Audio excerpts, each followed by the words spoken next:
how you can make discoveries in the actor-based false reality.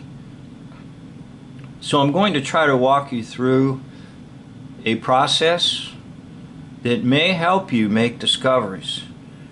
Now, the one that I'm referring to in particular here are my vids on George Armstrong Custer. Now, originally I did this video here. George Armstrong Custer was a fake, and Little Bighorn never happened. Well, it got partially blocked, or maybe totally blocked, but it did not appear in my channel at all here in the United States. So I thought, oh my gosh, I got to redo it.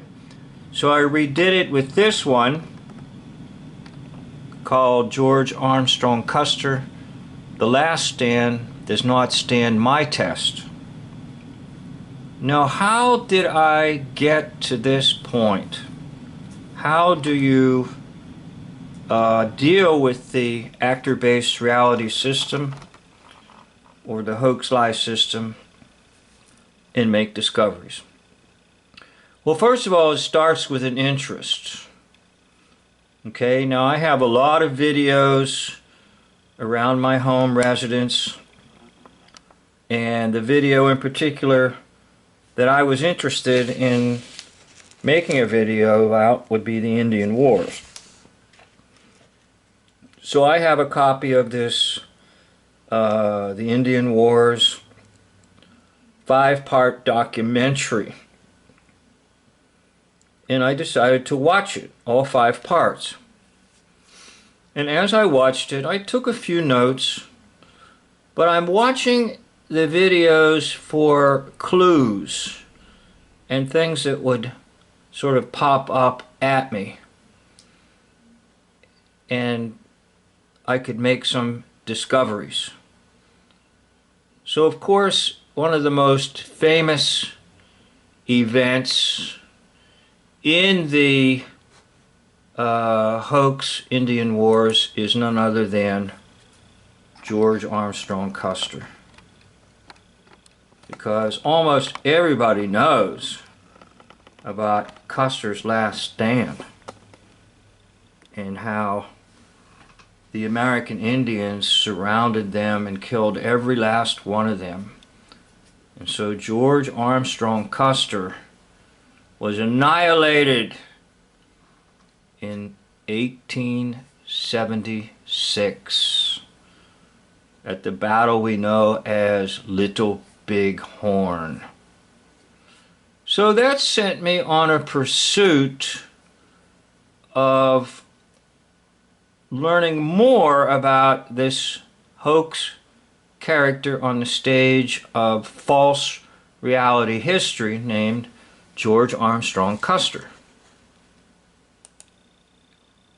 Now, that's a movie that I tried to use in my video, my original video, that was probably blocked.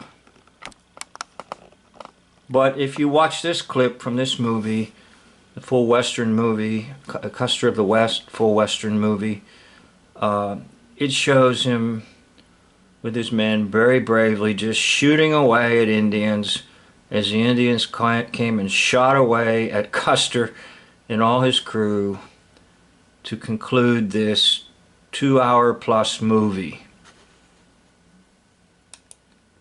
But the better and more informative narrative that helped me was this one.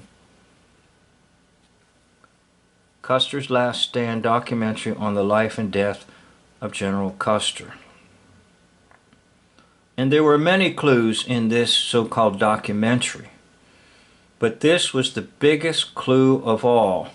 They came right out at me and screamed at me as I watched this. And the narrator will just calmly say that George Armstrong Custer had a very best friend, and the very best friend that he had was a Shakespearean actor. Aha. Now you've got something. They're telling you that this actor played George Armstrong Custer. So all of this is occurring in my mind. Okay, I think you've got them. Let's see if we can nail them. So then you know me, if you watch my videos, I like to pick trive. And the pick trive will show Custer on the left and Barrett on the right. 72% match. Now, one of the other things that I tend to look for is like the nose, the mouth, sometimes the ears. It's hard to get too close on the ears, or just a general impression. So the general impression of this is take a look at the hair on this side. My right would be their left. Take a look at the hair over here on Barrett, Lawrence Barrett. And take a look at the hair over here on supposedly General George Custer. It's almost a perfect match, just the hair. So this is an early photo of Custer here on the left. And obviously that's right when he's getting started in his hoax image that he's presenting on the stage of actor-based reality. And then if you just look, generally speaking, at it and forget the meter and just say, well, what about the eyebrows? The eyebrows look pretty close. What about the nose? In my view, the nose looks almost absolutely perfectly identical. And then, of course, the mouth looks pretty good, too. And so just my own eyes can tell me it's the same individual. So now I have pretty much the proof that, yes, it's the same. Next step. I always like to look at dates, okay? And by that, I usually mean the framework of, generally speaking, the individual that's in hoax history, and then the individual that plays them. So if we look carefully here on the dates for Custer, we will see that his birth date is 1839. Okay, 1839. So then I jump and say, well, what about Lawrence Barrett? What's the birthday of Lawrence Barrett? Birth year. And I'm not too worried about the actual day. Sometimes there's a pun on the day that they're born. Take a look. 1838. Now the date of death doesn't matter, because this actor, this Shakespearean actor, will die in 1891. But the character of George Custer dies where? At Little Bighorn, 1876. So as far as Barrett is concerned, he's basically done on the stage of hoax history with this character, George Custer. And he, meaning Barrett, can continue his life on the stage playing Shakespearean plays. Or perhaps Barrett will play another role in hoax history and take on another persona in hoax history. Because when they're good, they're good.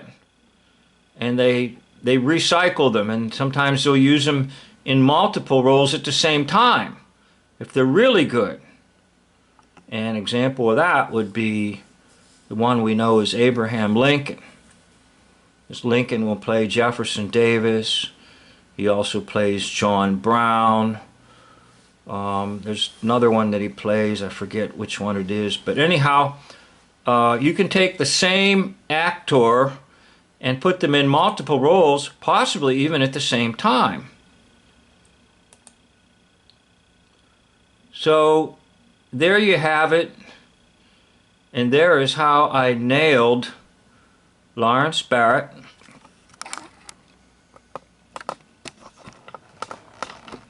And you can actually just see this almost immediately by looking at the little photos here on Wikipedia.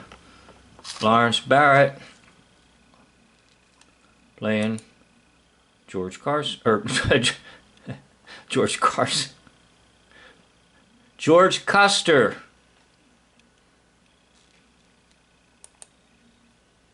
Barrett.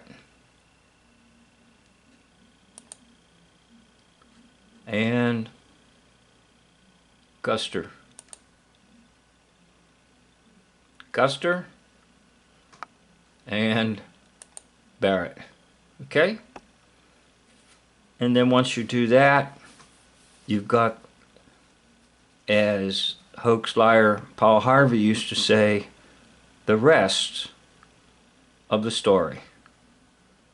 I'd like to thank you for watching, and I'd like to encourage you to give it a try, especially if you have some type of suspicion. Your mind will want to dismiss it, but I'm telling you, you need to pursue it. And if you pursue it, you just might be surprised what you discover. Thank you for watching. End of video.